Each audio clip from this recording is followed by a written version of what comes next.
All of these emotions, these categories of emotions, are there for a reason, and they're to give us a message that something needs to change. Now, one of two things has got to be changed when we're feeling any of these emotions. And before I tell you this, let's make sure you're enrolled here. How would you feel in your life if you knew, no matter what emotion you felt, you could go, okay, am I feeling uncomfortable, or is that a feeling of fear, or is that a hurt feeling, or an anger type of feeling, or a frustrated type of feeling, or a disappointed, or a guilty, or inadequate, or overloaded, or lonely feeling? How would you feel if you knew that in a moment or two, you could instantly get out of that feeling, no matter how intense it had been? Would that be useful? Then stick with me, okay? Because I know this may seem a little bit cumbersome at first, so listen to me carefully. At any moment you feel any emotion, the first step you're going to always want to take to master your emotions, first step always will be to identify the signal.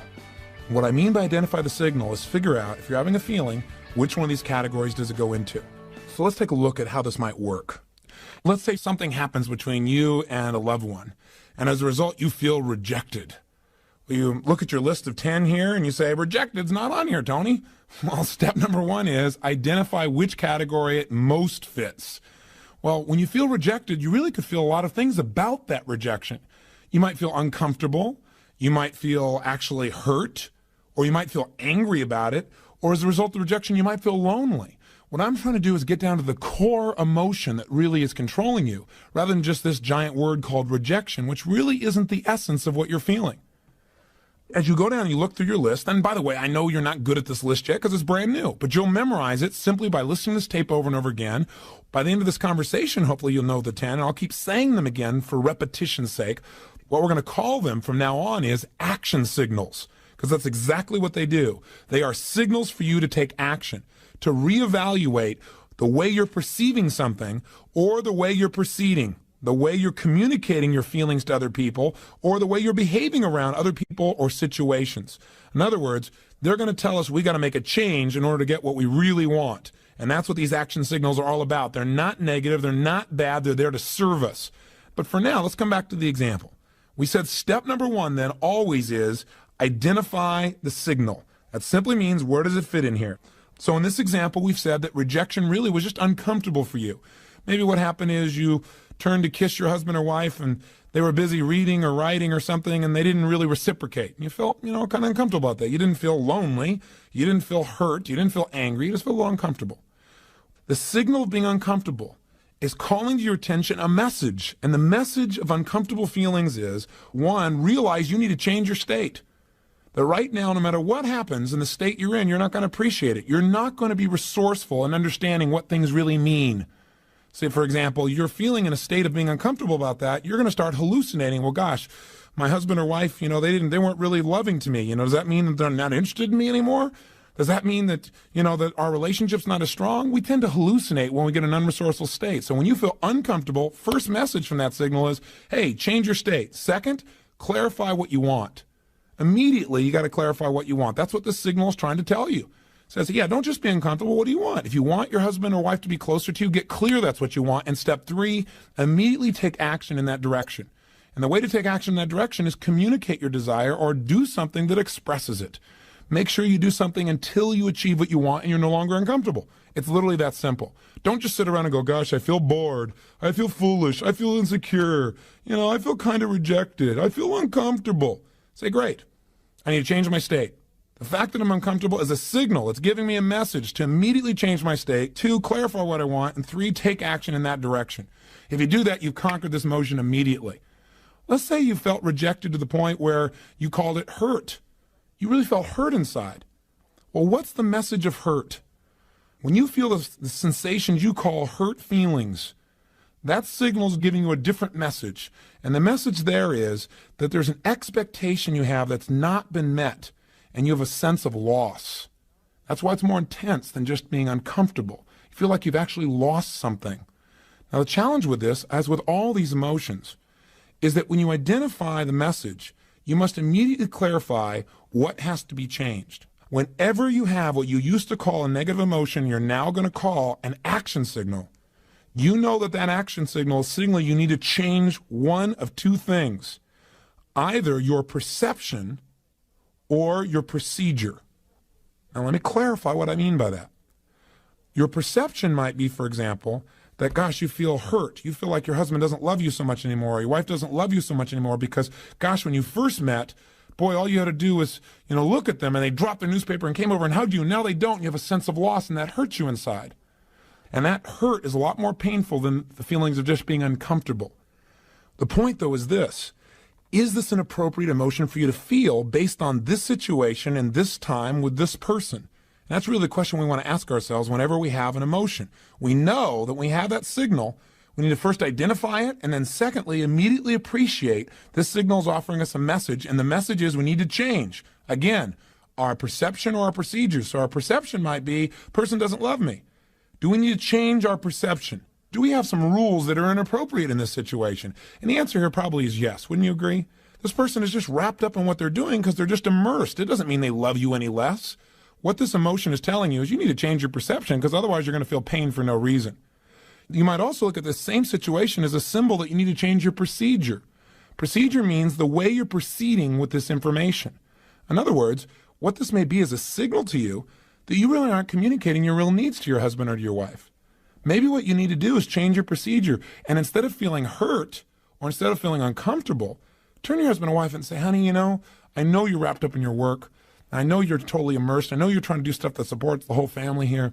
But you know what? I just need, 3 minutes with just you and I, because I really need right now to just feel loved by you. I need to hold you. I need to feel connected to you.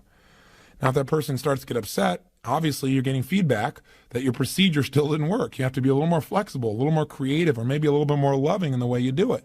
Or maybe change the timing in which you go about something. But that's changing procedure, changing the way you communicate. Or another way of changing procedure might be it's a signal that says that the way you're communicating your husband or wife doesn't make them want to make you feel loved right now. That your present behavior may be turning them off. For example, let's say you feel rejected by them because when you come in the door, they don't rush up and give you a hug. They're immersed in something. Now, how do you respond to that? Well, what a lot of people do when they feel rejected is they feel uncomfortable with it, or they feel hurt, or some people get angry when they feel rejected. Now, what's the message of anger? The message of anger is you have a standard for your life, something that's important to you, and it's not being met by another person, or maybe even not being met by you.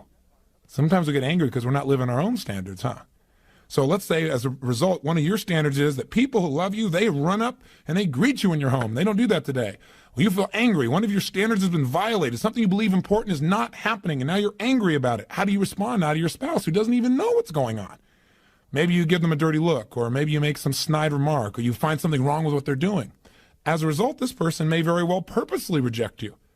Now when you're feeling this rejection, you're feeling this hurt or this anger, and you say, okay, this anger means I have a message here, a signal. Signals I need to change either my perception or my procedure. Maybe you don't need to change your perception. Maybe they really are rejecting you deliberately. Maybe the procedure is not only how you communicate, but how you're behaving.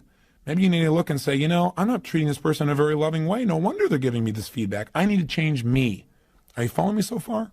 So we're always getting the message. We're identifying the signal. We're appreciating the message and knowing the message is telling us we either need to change our perception or our procedure. The way we're communicating, the way we're behaving. I know this may sound complex at first, but I'd play this tape back and listen to this little section a couple of times. You'll get this down. I want to change either my perception or my procedure, the way I'm communicating to this person or the way I'm behaving, or just the way I'm looking at the whole darn thing and making it so I don't have pain. I need to look at things, communicate, or behave in a new way. That's the message of pain. Let me say that again because I think you'll get this one. If you're feeling pain, it's a message. You need to change the way you're looking at things and therefore what they mean to you, or change the way you're communicating your desires or needs to someone, especially if the pain involves somebody else, or change the way you're behaving, the way you're treating others, and that'll get you a new response. That's in essence the basis of all these action messages. They're telling you got to set a new outcome and move in a new direction. Otherwise, you're going to stay in pain. And by the way, let me mention something to you. If you ignore a message, if you ignore one of these signals and these action signals, whether it be the signal of feeling hurt or fearful or angry or frustrated or disappointed or overloaded, that signal doesn't go away. It intensifies. You'll feel even more hurt, even more angry. It intensifies until one day you get smart enough to say, hey, I got to change something here. I got to change my expectations, the way I'm evaluating this thing, the way I'm looking at things, the way I'm feeling about it, or the way I'm communicating what I need, or I got to change the way I'm behaving, period. I'm going to keep feeling this until I make one of those three changes. It's that simple. Next, once you've identified the signal, i.e. you've identified, you said, I was feeling rejected, and what that really means is I'm feeling uncomfortable, or it really means I'm feeling hurt or angry or lonely or whatever. Then the second step is appreciate the message. Respect that emotion. Don't make your emotion wrong. So many times they say, well, I don't want to feel rejected, or I don't want to feel bad, or I don't feel angry, I don't want to feel hurt. Don't do that. Appreciate it. It has a message for you. It means you got to change. But it also means something very specific depending upon which emotion of these 10 categories. So before I go any further, let me review with you what the messages are that each one of these 10 signals is giving you. We've already said that if you're uncomfortable, the message is simple. You got to change your state, clarify what you want, and take action in the direction of what you want. And immediately you won't be uncomfortable anymore. If you're feeling category number 2, emotions of fear, whether it be concern or apprehension or worry or anxiety or scared or frightened or terrified, no matter what intensity it is, any one of those still are fearful emotions, and fear emotions deliver one message to us. We need to prepare ourselves to deal with something or to avoid the negative consequences of something that's coming up, something that's about to happen, a situation or event. Basically, fear is get prepared. Get yourself so you can deal with something. And that's a valuable message, isn't it? Now, the problem is what most of us do is we get fearful and we don't take the message. We either try to deny the fear and act like we're real strong, and all it does is get stronger and stronger, or worse, we just surrender the fear and we don't get the message. All we do is we get caught up in the emotion and we get more and more scared and we amplify it. And we start thinking of the worst that can happen rather than figuring out, okay, what do I need to do to be prepared to avoid the negative consequences and make this work? For example, people have fear of failure. That's a valuable fear. It's saying get prepared so you won't fail. For example, you might have a fear because the IRS is coming to visit you and you get a little note in the mail. You get this feeling of anxiety. That's probably a useful fear, right? It's probably saying to you, hey, you better go get all your paperwork in order. If you didn't have that message, if it wasn't painful enough, you might slough it off. They might show up and it may cost you a lot of money, not because you weren't accurate or honest, because you weren't prepared. Same thing happens if somebody asks you to give a speech and you get a little fear inside. Maybe it grows into anxiety. The more intense it gets, the more we tend to surrender to the emotion rather than get the message. That's why we may want to convert fear and say, well, I'm a little concerned. And what I'm concerned about is I need to prepare for the speech so I do the best possible job and I'll feel confident instead of fearful. Now, again, with each of these emotions, we want to hear the message and see is the message appropriate. You may already be prepared. You may be as prepared as you can get. There's a limit to what you can do, right? There's a point where you have to have some faith. At that point, you might just have to say, you know what? This is a message I need to change my perceptions, not my procedures. I'm prepared by my procedures. I know what to do. I know how to do it. But I got to stop focusing on this thing being the worst possible situation.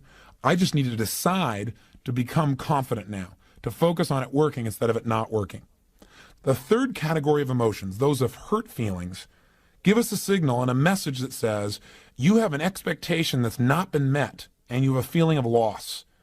I.e., you expected somebody to keep their word and they didn't. That hurt your feelings. Or you expected someone never to share something that you told them privately and they told somebody else. And now you feel hurt. You feel a sense of loss of intimacy with them or loss of trust. And that sense of loss is what creates that feeling of hurt inside of us. What do we need to do? It tells us immediately that we have to evaluate, is there really a loss here? Again, do we need to change our perception? Maybe you just didn't communicate to this person that when you told them this, you wanted them to keep this information private. Maybe you haven't lost anything. Maybe you just have to change your way of communicating your needs, or again, change your behavior. The next category is anger. That's the fourth category. And again, emotions like irritation or feeling livid or furious or enraged or resentful, all of these fit into this category. Any of these emotions are simply signals giving you a message, and the message here is that an important rule that you have in your life has been violated by someone else or maybe even by you. See, when we think something's really important and somebody violates that rule, we get upset about it. How we deal with that upset will determine a great deal how much pain or pleasure we really experience in our lives and how close we get to other people or how much we push them away from us. In other words, if somebody violates your standards, that's the message. What you're supposed to do with that message is real simple. Communicate that you have a standard. Communicate that you know it's only your rule. It isn't necessarily their rule, but you need their help. So if we use the earlier example where you shared something in confidence with someone, but you didn't tell them it was in confidence, you expected them to know that, and you didn't just feel hurt, you felt angry about it, then the bottom line is instead of beating that person up, you need to go to that person and communicate in a different way. Right? Change the way you're communicating, change your procedure and say, you know, I know you didn't understand this to be private, but this is really important to me, and you need to deal with it as quickly as possible. Anger is usually an outgrowth of hurt. In other words, when you're hurt, you have a feeling of loss. Something you expected didn't work out. When you're angry, it's because it's something you think is really important that wasn't handled, or you've got a lot of hurts that have built up and you've not expressed them, you've not communicated them. So anger is usually a signal that something you believe is really important has been violated by someone or yourself, or that you've had a lot of hurts that you've not expressed that have built up until their anger. How do you deal with it? Change your perception. Maybe this person wasn't trying to hurt you at all. Change your procedure. Communicate better what your real needs are, or change your behavior. Tell people up front, hey, this is private. Promise me you won't share this with anybody because it's real important to me. Either way, you'll get out of your anger quickly. It's simply a signal that says you need to clarify with other people what your rules are and get them to agree to meet them, or you need to compromise them possibly. You know, some things you get angry about, you're going to get angry about for the rest of your life. And you better identify those things and realize that those are just your standards. They're not everybody's standards. And if you go around being upset because everyone doesn't live by your rules, you're going to be upset your whole life. So again, maybe you need to change your perceptions, change your rules so that life is a lot simpler and a lot less painful for you. The fifth category of emotions, frustration.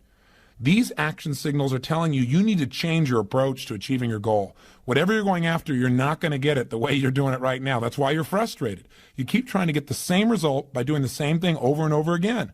There was a definition given a long time ago about insanity. They said insanity is attempting to get a new result by doing the same thing over and over again. It'll never work. So you've got to change your approach. When you feel frustrated, just know, hey, that's a message. I got to change my approach. I need to be more flexible in this situation. Category number 6, disappointment. If you start to feel disappointed, that's a signal. And that signal is bringing you a message. And the message is that you need to realize an expectation you had, an outcome you're going after, is not going to probably happen unless you change your expectation and make it more appropriate for the situation at hand. In other words, maybe you wanted something to happen in too short a period of time. Realize disappointment says you need to change your expectations. You need to change simply your view of things and come up with a more appropriate outcome for the time that you have involved, the people you have involved, the situation you have involved. So that's the message. Listen to it. Utilize it. Don't keep re-experiencing disappointment and stacking it until you feel overloaded, or overwhelmed, or hopeless, or inadequate, which are emotions we'll talk about later. But first, let's talk about the next one. The 7th major category of emotions are guilt or regret emotions. Hey, when you've got feelings of guilt or regret, a lot of people say, well, don't feel guilty about anything. Garbage. Guilt serves you if you hear the message. And the message of guilt is really simple. It says you violated one of your own standards and you must do something immediately to ensure that you're not going to violate again in the future. That's why you have the pain of guilt. Now, what most people do is they do one or the other. They either deny the guilt, take themselves out of it, and don't feel guilty at all, which, I agree you shouldn't stay in guilt, but if you just deny the guilt and don't get the message, the guilt's going to come back. It'll get you sooner or later. It's back there. It's deep. It's dark. It'll get you.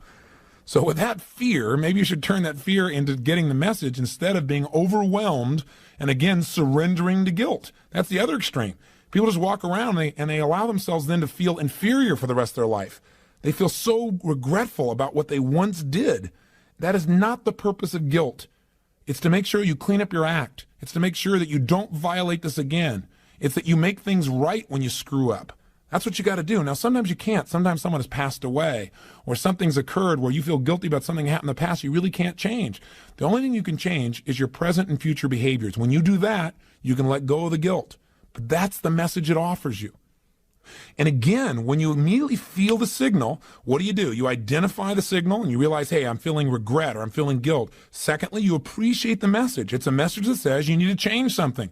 Either your perception or your procedures. Maybe you're feeling guilty about something you shouldn't feel guilty about at all. Have you ever done that? I know I have. I felt guilty one time because I didn't help somebody feel happy enough. I used to run around. If everybody around me wasn't happy, I feel guilty if I felt good. How stupid. We don't want to fall into that category. You might want to change your rules or your perceptions. Or you might need to change your procedures again.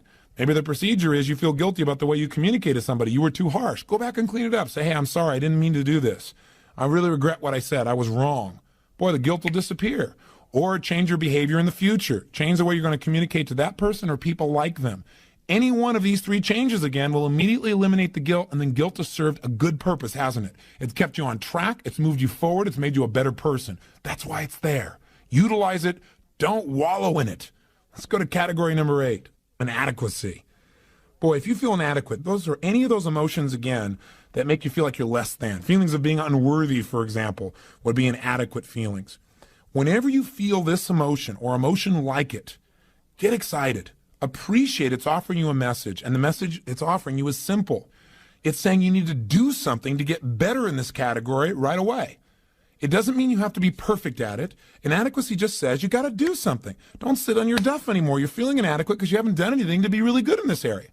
Now, the first thing you got to do is, as you go through this process, is ask yourself, is this really an appropriate emotion?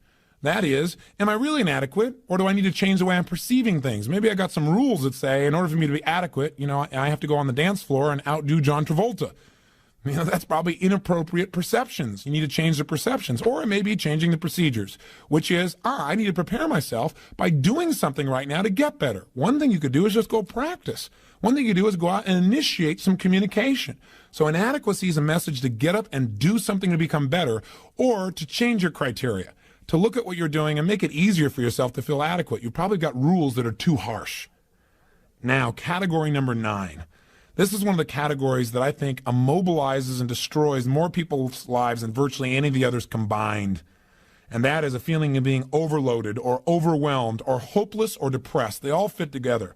I use overloaded to make it sound simpler, because if you say, gosh, I'm depressed, you'll immediately feel much more intensity than if you say I'm overloaded.